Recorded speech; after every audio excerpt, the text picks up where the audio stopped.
Madam చెప్పండి. Round table ముఖ్య ఉద్దేశ్యం ఏంటి? ఏం చెప్పాలనుకుంటున్నారు అధికారులు కావచ్చు, ప్రజలు కావచ్చు? నమస్తే అండి. నా పేరు సౌద్య. ఈ రౌండ్ టేబుల్ ముఖ్య ఉద్దేశం వచ్చేసి నాణ్యమైన విద్య, ఫీ రెగ్యులేషన్. ఫీ రెగ్యులేషన్ నాణ్యమైన విద్య అని ఎందుకు చెప్తున్నామంటే అండి, ఈరోజు రేపు కార్పొరేట్ స్కూల్‌లో ఇష్టం వచ్చినట్టు వాళ్ళు సంవత్సరానికి 10-20% వరకు స్కూల్లు ఫీజు పెంచడం జరుగుతుంది. 10-20% అంటే ఒక మామూలు సామాన్యుడికి గానీ, మిడిల్ క్లాస్ వాళ్ళకి గానీ అది చాలా బర్డెన్ అయిపోతుంది. గవర్నమెంట్ ఆల్రెడీ జీవో పెట్టింది. 2 సంవత్సరాలకి కలిపి 8% అని చెప్పి గానీ అది అమలు చేయట్లేదు. అది అమలు చేస్తే చాలా బావుంటది. ఈ కార్పొరేట్ స్కూల్‌కి చేతులు కట్టేసినట్టు అవుతది. ఎందుకనంటే ఇప్పుడు పేరెంట్స్ అనేవాళ్ళు మేము working parents, non working parents ఎవరు తీసుకున్నా గానీ ఒక పిల్లోడిని జాయిన్ చేయాలి స్కూల్‌లో అంటే అందరికీ బర్డెన్ అయిపోతుంది. ఎందుకనంటే ఈ ఎడ్యుకేషన్‌తో పాటు స్కూల్ ఫీజులతో పాటు యూనిఫార్మ్స్ అని, పుస్తకాలని ఇంకా ఎక్స్ట్రా అంటూ ఎక్స్ట్రాలు అయిపోతున్నాయి తప్పితే మాకెక్కడా కూడా రిలీఫ్ లేదండి. అందుకనే మేము గవర్నమెంట్‌ని ఫస్ట్ ఏం అడుగుతున్నామంటే ఈ ఫీ రెగ్యులేషన్ పైన జీవో ఏదైతే ఉందో దాన్ని ముందుగా అమలు చేయాలని కోరుకుంటున్నాము. ప్లస్ ఈ నాణ్యమైన విద్య, క్వాలిటీ ఎడ్యుకేషన్ చాలా స్కూల్‌లు ఇస్తున్నాయి గానీ క్వాలిటీ ఎడ్యుకేషన్ అయితే మేము క్వాలిటీ ఎడ్యుకేషన్ ప్రొవైడ్ చేస్తాము అంటున్నారు తప్పితే కానీ నిజంగా అన్ని స్కూల్‌లో క్వాలిటీ ఎడ్యుకేషన్ లేదండి. అందుకని ఈ క్వాలిటీ ఎడ్యుకేషన్ ప్లస్ ఈ ఫీ రెగ్యులేషన్ పైన గవర్నమెంట్ దృష్టి సారించాలని మేము కోరుకుంటున్నాం. గవర్నమెంట్ ఎలా ఉంది దీనిపైన దృష్టి మరి ప్రెజెంట్? ఇప్పుడు ఇంత మూవ్‌మెంట్ జరుగుతుందండి. ఇంతమంది పేరెంట్స్ కన్సర్న్‌గా ఉన్నారు. కానీ గవర్నమెంట్ అసలు ఏమి దీనిపైన మాట్లాడట్లేదు అనేది మా మా ఫీలింగ్. ఎందుకంటే నిమ్మకు నీరెత్తినట్టు ఉంటే గవర్నమెంట్ అసలేం జరగట్లేదండి. ఈ చర్చ ఇప్పుడు కాదు ఎన్నో సంవత్సరాల నుంచి జరుగుతుంది. అయినా కూడా గవర్నమెంట్ అనేది ఏ గవర్నమెంట్ వచ్చినా మేము ఏ గవర్నమెంట్‌కి ఎగెయిన్స్ట్ కాదండి. ఏ గవర్నమెంట్ వచ్చినా కూడా ఈ విషయం పైన దృష్టి సారించి పేరెంట్స్‌కి రిలీఫ్ ఇవ్వాలని మేము కోరుకుంటున్నాం. ఇప్పుడు గవర్నమెంట్ వల్లనే కాలేదు. మరి టీఆర్ఎస్ అధ్యక్షురాలు కవిత గారు వచ్చారు. కవిత గారు కూడా మీకు భరోసా ఇవ్వడం లాంటివి చేస్తున్నారు. ఏం చెప్తారు మరి? ఇప్పుడు ఏ గవర్నమెంట్ వచ్చినా అదే చెప్పానండి ఇంతకుముందు కూడాని. ఏ గవర్నమెంట్ వచ్చినా కూడా మా మా డిమాండ్స్, మా కన్సర్న్స్ యాజ్ అ పేరెంట్ అర్థం చేసుకోవాల్సిన, ఎందుకంటే మేము మా గురించి పోరాడట్లేదు. మా పిల్లల భవిష్యత్తు గురించి పోరాడుతున్నాము. మా పిల్లలు ఒకటే కాదు, ఈ స్టేట్స్‌లో ఉన్న అందరి పిల్లల భవిష్యత్తు బాగుండాలని పోరాడుతున్నాము. అందుకని ఏ గవర్నమెంట్ వచ్చినా కూడా దీన్ని చాలా సీరియస్‌గా తీసుకొని పేరెంట్స్‌కి, పిల్లలకి రిలీఫ్ ఇవ్వాలని మేము కోరుకుంటున్నాం. విద్యలో కూడా రాజకీయ కోణం వస్తుందంటారా మరి? విద్యలో రాజకీయ కోణం వస్తుంది అని అడుగుతున్నారు. విద్య ఆల్రెడీ రాజకీయ కోణంగానే నడుస్తుంది కదండి.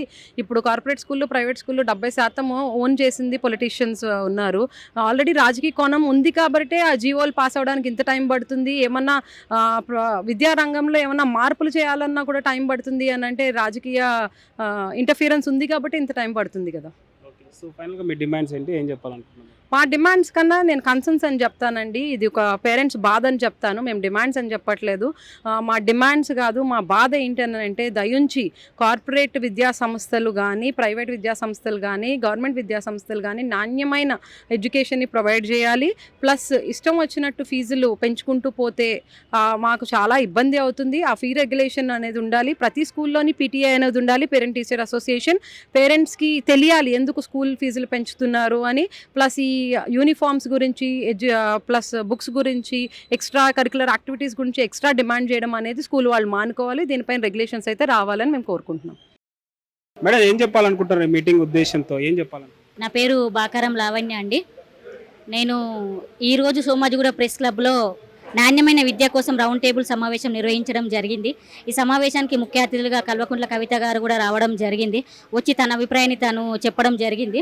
అట్లాగే ఈ నాణ్యమైన విద్య అనేది ప్రభుత్వ స్కూల్లో కానీ, ప్రైవేట్ స్కూల్లో కానీ ప్రజల దాకా నాణ్యమైన విద్య చేరాలని చెప్పేసి ఈ కార్యక్రమాన్ని నిర్వహించడం జరిగిందండి. ఈ కార్యక్రమం ద్వారా ఒకరొకరు అభిప్రాయాలను వాళ్ళు చెప్పడం జరిగింది. మేము ఈ కార్యక్రమాన్ని నిర్వహించడానికి ముందు ఏంటిదంటే ఎన్నో ప్రభుత్వాలు వస్తున్నా పోతున్నా కూడా ఎక్కడ కూడా నాణ్యమైన విద్య అందడం లేదు.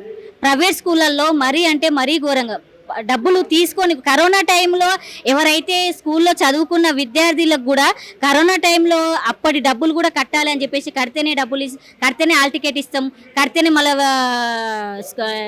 క్లాసు పైకి పంపిస్తామని చెప్పేసి వాళ్ళు పేరెంట్స్ని అట్లాగే మన పిల్లల్ని కూడా ఎంతో బాధ పెట్టడం జరిగింది. ఆ బాధ భరించలేక కూడా సూసైడ్ దాకా వెళ్ళిన స్టూడెంట్స్ ఎంతోమంది ఉన్నారు.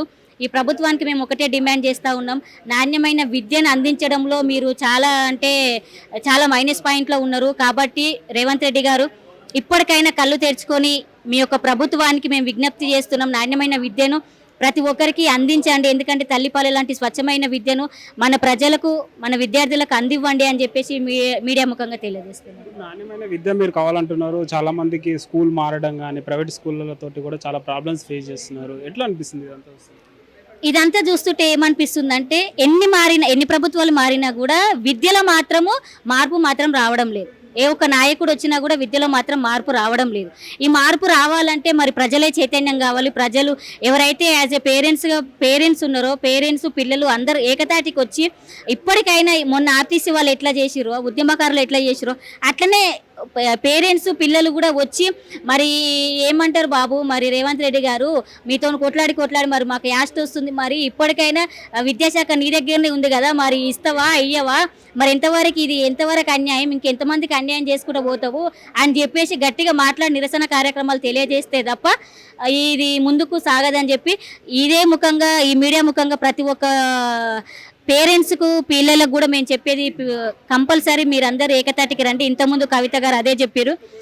ఈ నాణ్యమైన విద్య అందించడంలో 1400 కోట్లు రేవంత్ రెడ్డి గారి దగ్గర ఉన్నాయని చెప్పడం జరిగింది. ఆ 1400 కోట్లు అనేది మరి విద్యకు అందించకపోవడం అనేది చాలా అంటే చాలా బాధాకరమైన విషయము. ఎందుకంటే ఈ 1400 కోట్లు ఎవరికి ఖర్చు పెడుతుంది రేవంత్ రెడ్డి గారు అనేది మాకైతే అర్థం కాలేదు.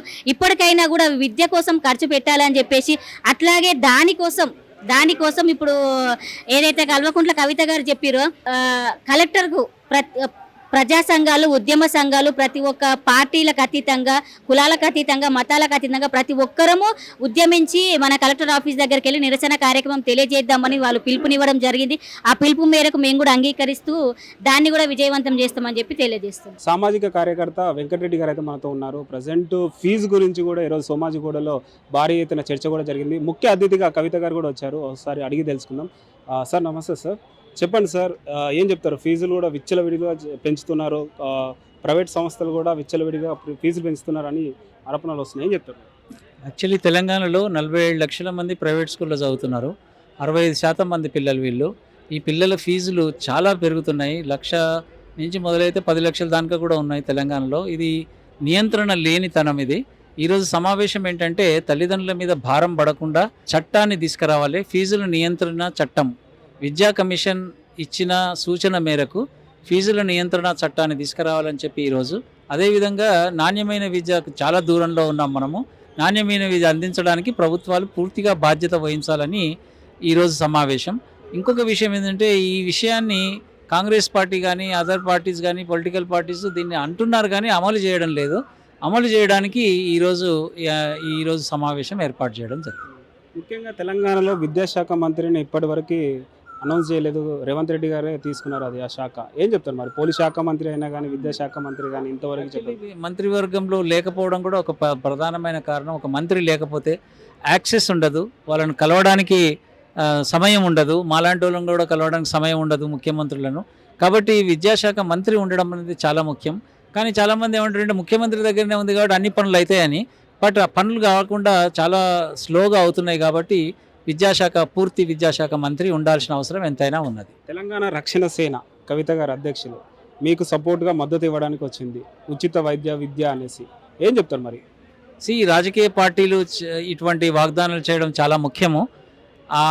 అప్పుడు తర్వాత మనం మాట్లాడడానికి అవకాశం ఉంటుంది మనకు.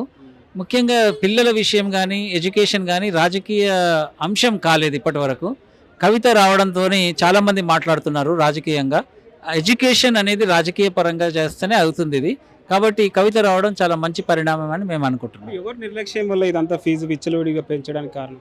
యాక్చువల్లీ ప్రభుత్వము దీని మీద దృష్టి పెట్టకపోవడము. ఇంకొకటి స్కూల్స్ అన్నీ కూడా రాజకీయ నాయకులై, ఎమ్మెల్యేలై, ఎంపీలై వీళ్ళందరూ ఉన్నాయి కాబట్టి దీని మీద ఎక్కువ దృష్టి పెట్టడం లేదు. కాబట్టి ఎక్కడో దగ్గర ఓట్లు పడవు మీకు ఇది చేయకుంటే అనే ఉద్యమం వస్తే తప్పకుండా మారుతుంది. మరి ముఖ్య డిమాండ్స్ ఏంటి మరి?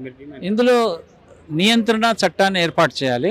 దానికి రిటైర్డ్ జడ్జి ద్వారా ఈ కమిషన్ వేయాలి. వాళ్ళు రాష్ట్రంలో ఎంత ఫీజులు కట్టాలో నియంత్రిస్తారు. వాళ్ళ నియంత్రణ ప్రకారంగా మేము ఆ డిమాండ్ చేస్తున్నాం.